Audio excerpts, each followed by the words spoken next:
तो पूर्णिमा मैम, जनवरी 30 शिफ्ट 1 का पेपर कैसा आया था? What is the trend? Sir paper on a moderate level आज कह सकते हैं। 11th का फिजिक्स का पोर्शन काफी ज्यादा हैवी था, तो जिन बच्चों ने इनिशियल लेवल की शुरुआत अच्छी कर रखी, फॉर एग्जांपल काइनेमैटिक्स, एनएलएम, पुली वाले क्वेश्चंस, वो सारे बच्चे कर पाए होंगे।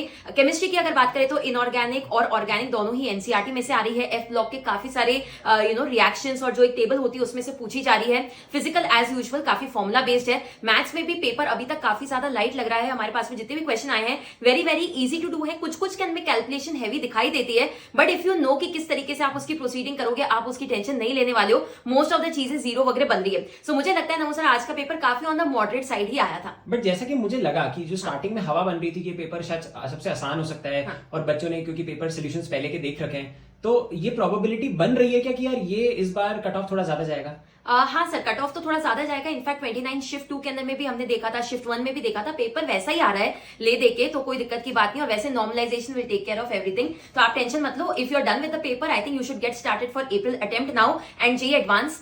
तो आप फिनाले एक्स बैच को J1 ऐप पे जरूर से ज्वाइन करें। February 7 से आपके क्लासेस स्टार्ट हो रहे हैं और इसमें आपको free predictor paper for both men and advance भी साथ में दिए जाएंगे। सी यू एवरीवन। एक लास्ट क्वेश्चन है मैम, ये जो फिनालेक्स बैच है इसमें 240 प्लस लाइव क्लासेस हैं, क्या ये स्मार्ट बोर्ड सेटअप पे होंगी? Sir obviously smart board setup पे होंगी, लाइव होंगी, टीचर के साथ में पूरा इंटरेक्शन बना रहेगा। Polls, leader boards, DPP material, smart board पे इंटीग्रेटेड होगा?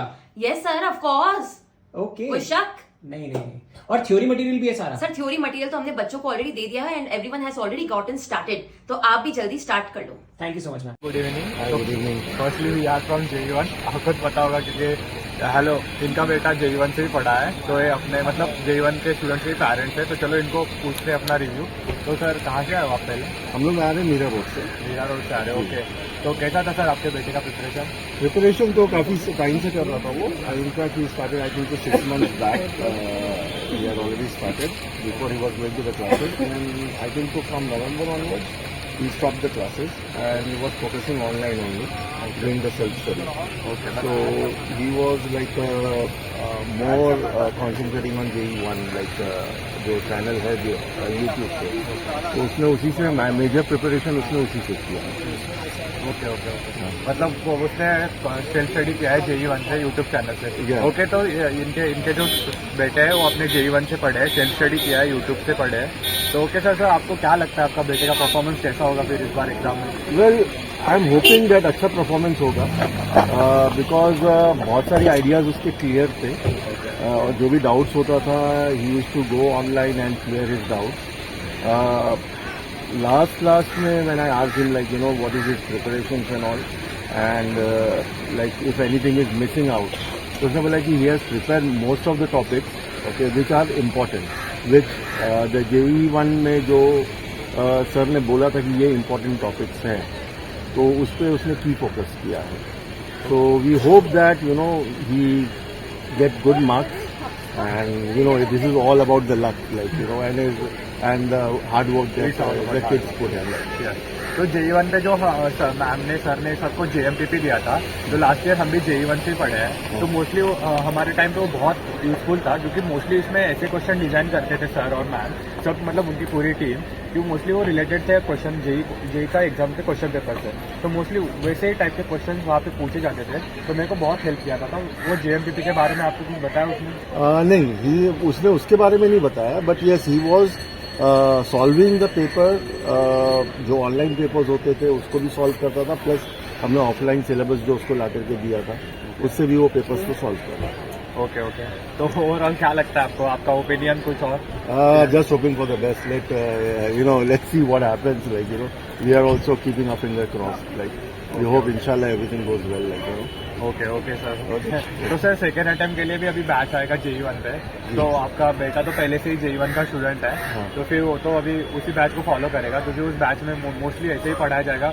मेंस के लिए सेकेंड अटेम्प्ट के लिए भी प्रिपेयर किया जाएगा, और एक अलग से बैच आएगा जिसमें एडवांस के लिए भी प्रिपेयर करा जाएगा, तो आप उसको उसके बारे में रेफर कर सकते हो। जी बिल्कुल, I hope so he doesn't go for the second attempt. I pray that directly go for the advance, and if there is any this, so surely means if he has done from JE1, so of course we will prefer JE1. तो this is ये J1 के students के parents है, तो ये इनका opinion था। Thank you sir. Thank you. Ready schedule तो वी आर फ्रॉम JE1। तो गाइज हमको और एक JE1 के स्टूडेंट मिल चुके हैं, तो चलो इनको और एक बार रिव्यू पूछते हैं अपना JE1 का, इनको क्या हेल्प किया एग्जाम में। तो कैसा गया आपका पेपर? तो मतलब फिजिक्स और केमिस्ट्री अच्छे गया था। ओके। मैथ्स मतलब मीडियम लेवल में, उतना भी अच्छा नहीं था, पर ठीक थे। मैथ्स के भी क्वेश्चन थे, फिजिक्स के बहुत ईजी थे। फिजिक्स के इजी थे। तो फिजिक्स में मोस्टली कहाँ से क्वेश्चन आए थे? Mechanics, fluid dynamics, magnetism, modern physics? मतलब ईजी क्वेश्चन आते हर चैप्टर से लगभग हर चैप्टर से। Same okay. थे। और जो केमिस्ट्री में था, तो केमिस्ट्री में सबसे ज्यादा वेटेज किसका था? ऑर्गेनिक, NCERT बेस्ड था। NCERT, inorganic. ओके, तो इनऑर्गेनिक से ज्यादा क्वेश्चन आए थे इस बार इस शिफ्ट में? ईजी क्वेश्चन आते थे। इजी क्वेश्चन ज्यादा थे। ओके। और मैथ्स में कौन से टॉपिक से ज्यादा क्वेश्चन आए थे?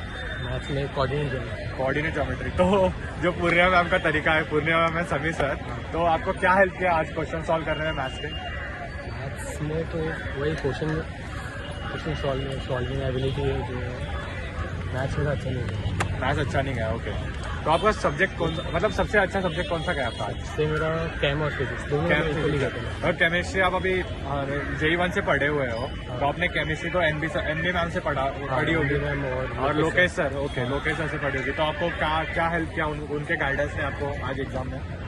तो सर वही क्वेश्चंस मतलब इजीली जो ट्रेंड्स है वो याद रहते और जो भी अगर ट्रेंड्स भूल भी गए तो उसको आपस से कैसे लिख के याद कर सकते ओके, सॉल्व कर सकते। ओके, वो सब एनबी मैम और लोकेश सर लेक्चर्स में पढ़ाते ही है। हाँ। और चलो अब फिजिक्स पे आते हैं। तो फिजिक्स पे नमोकॉल सर और जयन नागदा सर दोनों मतलब एकदम डॉन टीचर्स है, हाँ। एकदम मतलब गुड टीचर्स। तो फिर आपको नमो सर वाला क्लियर विजुअलाइजेशन और जयन सर वाला कंसेप्ट बेस्ड मतलब कैसे हेल्प किया आज एग्जाम में? डायरेक्ट क्वेश्चन का मतलब फिजिक्स में डायरेक्ट क्वेश्चन, जैसे नमोकॉल सर हमें टैकल करना सिखाते हैं, डायरेक्ट क्लियर विजुअलाइजेशन, तो वही आपने किया आज एग्जाम में। तो देखो इनको नमोकॉल सर का तरीका बहुत हेल्पफुल हुआ आज एग्जाम में। ये JE1 के स्टूडेंट है हमारे, तो आप पूछते हैं इनका ओवरऑल पेपर कैसा गया? आपका ओवरऑल पेपर कैसा गया? ओवरऑल पेपर अच्छा गया। ओवरऑल पेपर अच्छा गया। तो आप इनके आगे वाली शिफ्ट में जो बच्चे जाएंगे उनको क्या सजेस्ट करोगे? केमिस्ट्री में NCERT और फिजिक्स में मोस्टली फार्मूला बेस्ड आ रहे हैं और मैथ्स में कोऑर्डिनेट इतना अच्छे से करना। Okay, thank you. ओके, तो ये JE1 का नमो सर, आप तो नमो सर के स्टूडेंट्स हो, ये लो। Okay, best of luck.